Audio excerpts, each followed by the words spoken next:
Excited to meet y'all too. Man. Yeah, bro. So you from town? Yeah, I'm from Boston, Dorchester. Okay. Specific. All right. And what do you do? What brings you to the Mass Music and Arts Summit? I make music. I linked up with Haas. I used to go to high school with Haas. All right. And he just basically told me, like, yo, man, it's like a great place for you to come and network, just meet new people. So I pulled up. It's cool, bro. It's a vibe. I fuck with everybody here. It's pretty wild, huh? Yeah. I feel like this is a legendary day. Yeah. For real. I was just telling a couple people, I felt like for the first time in a long time, it's kind of reminded me of like that 2014, 2016 era in Boston. Like, How so? Like, you know, like I grew up watching Cousin Stiz, Replay, rest in peace. Rest in Maystar, peace. You know what I'm saying? G.O.D., all of them kind of going crazy. I felt like they all were bubbling at the same time. Mm-hmm. And it was just like a lot of events. Like I know even as early as 2012, Tim LaRue had the 12 for 12 ciphers. It was just a bunch of different creative minds in the same room, you know? So like the last couple of years, I feel like it's been reminiscent of those times and all that. Nice. What Yeah, type of? it's a renaissance. Yeah. What type of shit you usually make? I do a little bit of everything. I'm in love with the melody, so I stay kind of in that way. I do a lot of singing, rapping, but I rock with the melodies for the most part. So more like R&B. Yeah. Yeah. Okay. What are you working on right now? Right now, I mean, I just got back from LA. I was down there for like six days with my engineer. I've just been really just recording. I dropped a project earlier this year. Right now, I'm just more on trying to roll out singles and visuals Yeah. and bring the art to life, you know, so people can see it. You know, that's what I'm on right now. What were you hoping to pick up here today and learn or do? Man, just any gem for real. I just want to hear anything for real. I feel like if you pay attention, you can learn something and put it towards your own career. So I just been trying to pay attention to like the different panels and what they're talking about, how to help independent artists financially, everything really. Like I just came here with an open mind, trying to take anything in for real. What have you picked up so far? Well, I picked up a lot, especially when it comes down to touring. I'm an artist. I've never toured before, but I've always had questions like, when should you start trying to tour? Like, what milestones do you need to hit before you do that? I feel like I just learned that a lot. What were they telling you?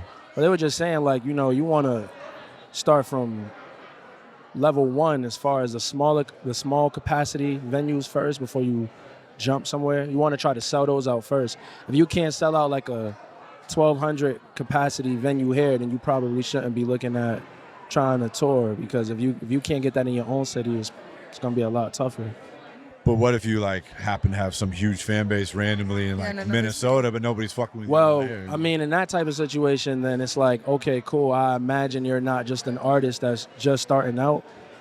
So more than likely, you probably already put out some tracks. You kind of have an idea of what it is you're going for. You've already, like, you kind of already have that artist identity. Your group, the people that you're trying to cater to, they already know who you are.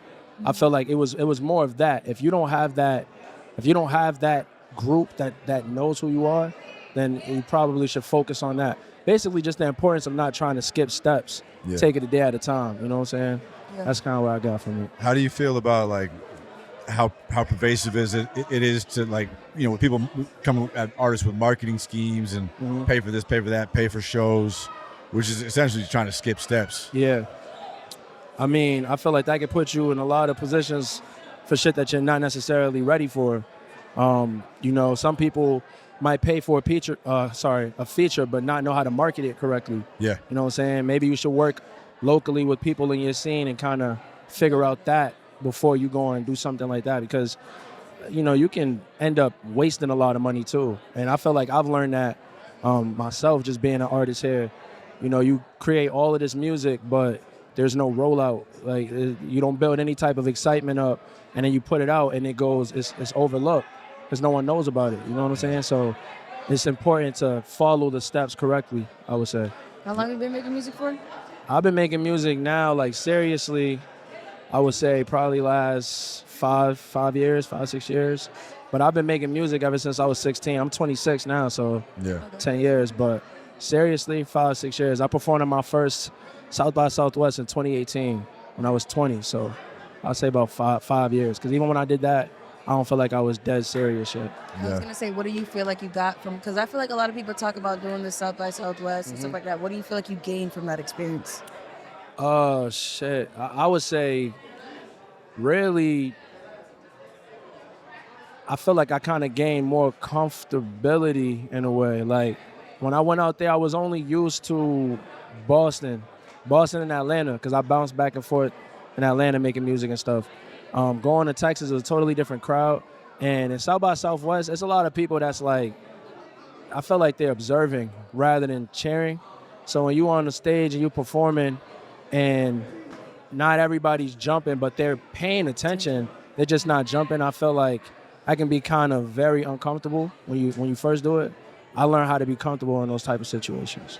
You know what I'm saying? Because I kind of gained knowledge on like, okay, the same people that was just staring at me, those are the same people that pulled me to the side and talked to me about certain things, such as, oh, I want to hook you up and connect you with this person, or just give out simple pointers that I needed at that time.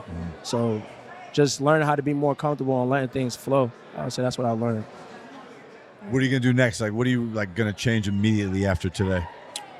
Man, just my mindset has completely changed. Really? Just saying it, and just seeing a bunch of different, I would call them legends from the city, talk about how they started out and how it was challenging for them, and just listening to the steps that they took. I kind of want to implement that into my own thing and see where it goes. Do everything in your own way, but it just makes me more excited to grind for real. That's awesome. Yeah, for sure. Yeah, dude. Where can people find you at? Instagram, Twitter, Facebook, Snapchat, everything is Frizz Gualo. Also, all my music's on all streaming platforms. How you spell Frizz Gualo? Gualo. That's easy. Okay. Yeah. Frizz Gualo. Yeah. Thanks for hanging with us, bro. I appreciate y'all for having me, man. No doubt. No doubt. Thank you. We'll be back in a bit.